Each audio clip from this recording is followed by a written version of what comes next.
这个还是挺意外的。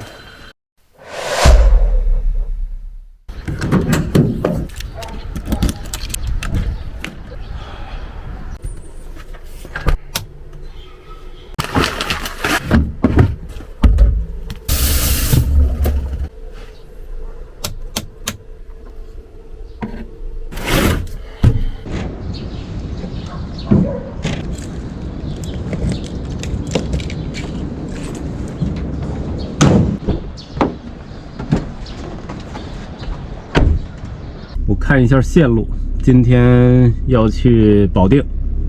哎呦，有蚊子！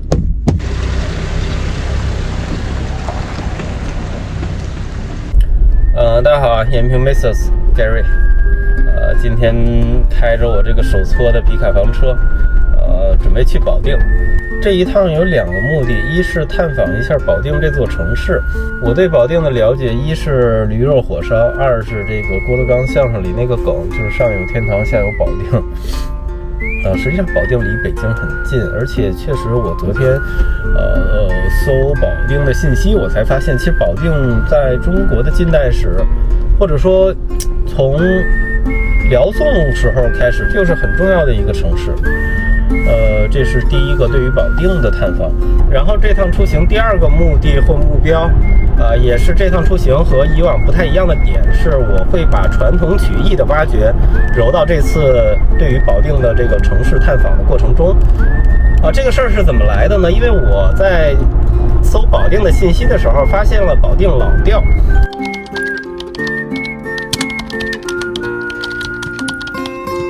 保定老调是保定本地的一种戏曲形式，正好在这个月9月27号到10月3号，在北京有一个中国戏曲文化周，是在丰台的那个园博园那边。就是你听这个名字就能感觉到它的规格是很高的，实际上它是文化部和北京政府联合举办。然后我看了一下这个戏曲周的展演的曲目，其实是包括保定老调在内，还有很多就是非常小众的曲艺形式，至少对我来说是陌生的。我觉得这一点就非常好，因为大家耳熟能详的全是京剧啊、昆曲这些，对吧？他们的生存压力我觉得已经没有那么大，但是对于很多中国的传统文化、传统曲艺形式，我相信啊，他们的生存压力都是有的。那有这么一个就是平台，我觉得至少能看见国家它是有意的在去支持或者是扶持这种传统曲艺的一个生存吧。这一点是特别好。所以我就想也利用这次出行，以我的一个视角，也去挖掘或者了解一下保定老调这个曲艺形式。实际上对我来说，这个东西是完全陌生的。虽然我昨天也看了一些资料，包括为了促成这次的这个挖掘，我也是主动联系了保定这个老调剧团的人员，而且还比较意外的是，他们也欣然接受可以去让我去看看他们的彩排。所以对我来说呢，这趟出行会发生什么事儿，我是不知道的。我也希望以自己的一个视角吧，能去尽量真实的还原这座城市还有这种曲艺形式的一个状态。现在是早晨，哎呀，北京还是非常堵。从北京南边的良乡窦店这边，马上驶入107国道，然后就一直往南了。就是保定这个城市吧，就自古以来它就是一个军事重镇。金朝占领北京，就是把北京做成金中都嘛。因为金中都也就是北京最开始第一次作为首都的这么一个过程，也是北京主要建成的开端。保定因为就在北京南边150多公里，保定就是作为拱卫北京的一个军事重镇，它是一个比较尚武的一个城市。因为我昨天搜那个保定老调啊，它那个唱腔也是非常高亢而且很多武戏。不仅仅是保定，整个河北不就是燕赵嘛？燕赵自古燕赵多慷慨悲歌之士。为什么慷慨悲歌呀？因为我也是燕赵人士嘛，我也非常这个悲壮。就是你要成天猥琐发育，他就不慷慨悲歌了。慷慨悲歌的原因就是都比较莽，比较勇，你比较直啊。你要是不直，你就对吧？来人你点头哈腰，那你就不慷慨悲壮了。是这么一个过程。然后保定呢又在河北，我发现保定我觉得应该是更慷慨悲歌，因为它自古就是拱卫京城，有很多历史是在保定发生的。然后后来是保定的陆军的这个士官学院，保定军校，它其实是影响中国整个古代的、近代包括现代的军事应该是出了北京了，所以能看见一些大的化工厂了。这个大烟囱真的看着挺震撼的。然后现在呢是在这个保定的涿州。保定实际上它是非常非常大的，它人口能有1300-400万人口，就是你想北京才2000多万啊，它市区的人口实际上也就300多万吧，市区人不多。主要的原因是在于保定底下有太多的县了，5区4市，然后15个县，这个规模是非常大的。就是你想，它县级的行政区加一起能20多个，确实大城市，保定大城市，还是挺期待的。现在已经进到保定的市辖区境内了，应该是属于北郊吧。然后马路名字叫长城大道。长城也是保定现在最知名的企业了。能看见一些高楼了，在建的住宅，这都挺高的，可能找停车位会麻烦一点。下午我想联系一下保定老调的。哎，您好，问一下那个哪块能听保定老调，您知道吗？我不知道啊，哥们，我都是不是这儿的啊。我先联系一下老调剧团的人。如果他们下午有时间能再排练最好毕竟这次呢我是想挖掘一下他的戏曲文化，所以把这个优先级也往前提一提。我知道，今天下午排练是2点。你现在在哪儿呢？我已经到保定市区了。行，我不给你发了位置了吗？那行，我直接过去就行是吧？对。哎，行。你把这车放在外边，因为你进不去。你一到那个大院里边，就当那就开始了就。行，拜拜。搞定。我来保定之前呢，网上找了一下信息，然后联系到一个老师，说想去感受一下，然后正好他们这2天是有彩排，然后我现在就开过去，应该就在这附近。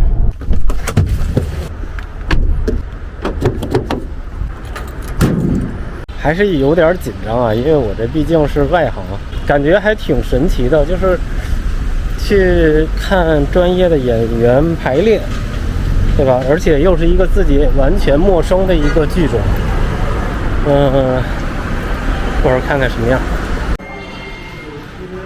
咱们这是艺术学校。你要找老调剧团的话是那边来的。那我再问一下吧。好，谢谢。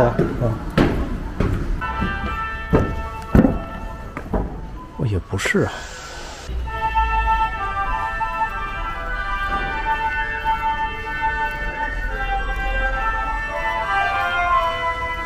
刚才走错了，刚才那个是保定艺术学校，然后里面有练芭蕾的，有练这个一些戏曲的基本功的，然后老调剧团好像还要再往前走。这剧团在一个生活区里面。国家级非物质文化遗产，保定老调剧团。这是它应该跟别的楼混在一起，是往这边吗？哎，您好，问一下那个老调剧团怎么进啊？就这边是吧？这里就是。哎，好，谢谢啊。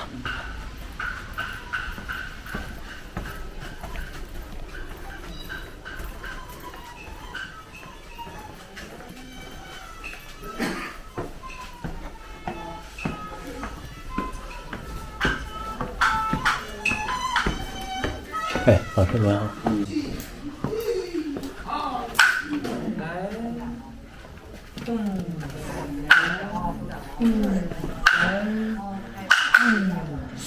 二等叩见太君。怕了外国众家。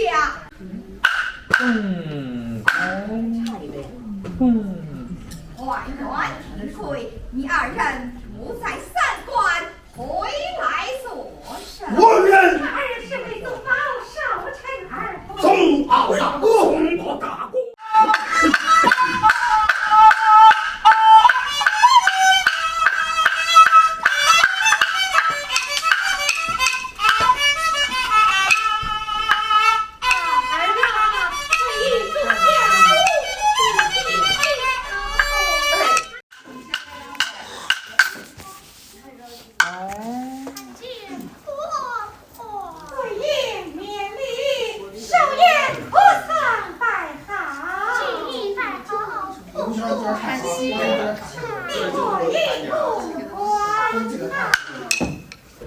现在就在这个保定老调的这个排练厅外，刚才和几位老师还有演员交流，因为交流的时候，其实我也想拍一些素材，但确实出于对他们的保护，我觉得还是，由我说出来比较好。其实远没有想象中的乐观，或者说是比我想象中的还要悲观。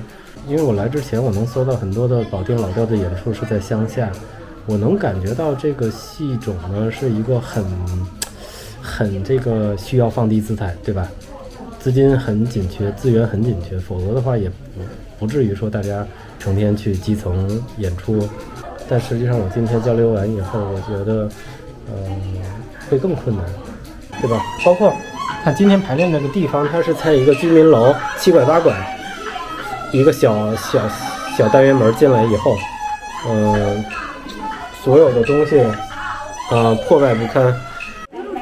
来是这样的，脚接住，你是老生的，老生的少这些话，来，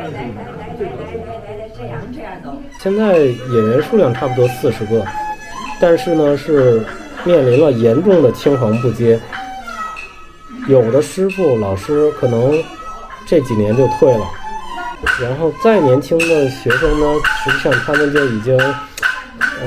断档了，得有个20岁左右了，并且这波年轻的学生，因为他的收入保障体系，比如说编制这些问题没有办法解决，年轻人也是需要生存的，所以就是生存压力很大，逐渐越来越多的人是流失。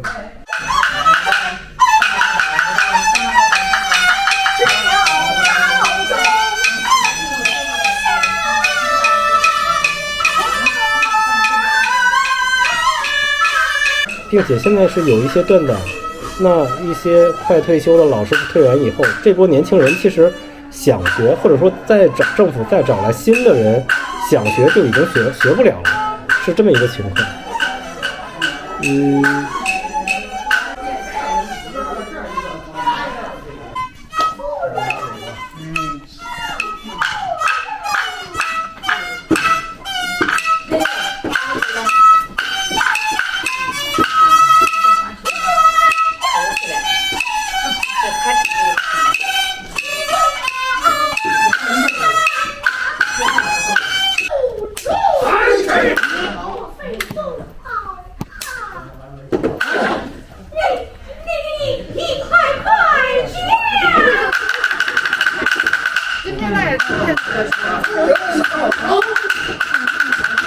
我和你许下亡我的师弟范进宗保。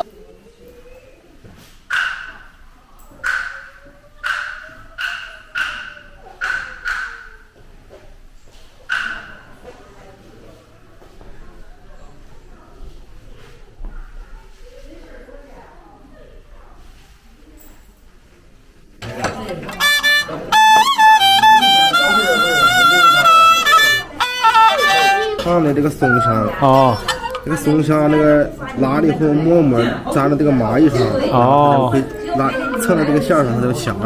哦，如果没有这个蹭到线它不香。哦，我还以为这白色是木头渣呢。那个松香啊，松香明白了。松香它是增加那摩擦力吗？对。啊，就靠这个摩擦力就摩。祭奠亡灵。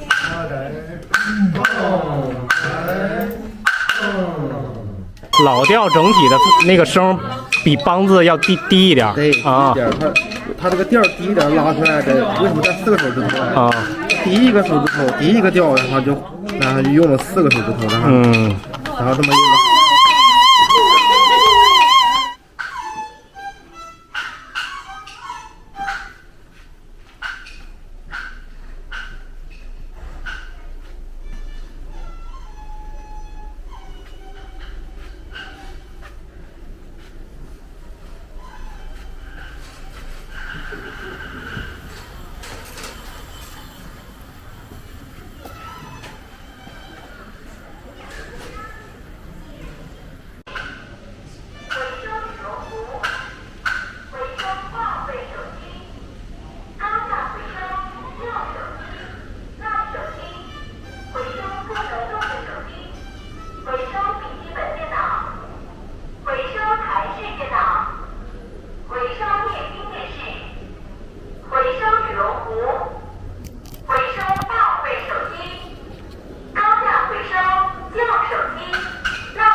挺难过的。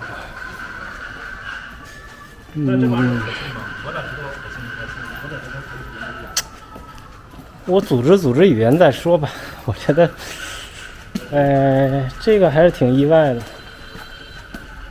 再拍一下啊，这是保定老调剧团的排练场，是在一个破旧的居民楼里面，然后里面左拐，在一个犄角旮旯的小门洞里面。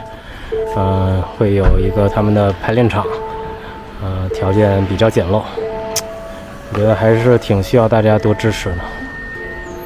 再见。可能不仅仅是保定老调这一个戏种啊，我觉得可能中国很多戏剧，或者说是可能戏剧周上展演的这些戏剧，它是已经还不错了，还存活着。可能有很多的艺术形式，它已经是消失在了历史的长河里面。那说回来，保定老调这边呢，我刚才和老中青的好几位演员都有交流，真的是好几位都是聊都流眼泪了，因为可能对于他们来说，有人能倾听他们的一些苦衷和诉求，对他们来说也是一个很欣喜的事儿。他们确实面临了很多困难。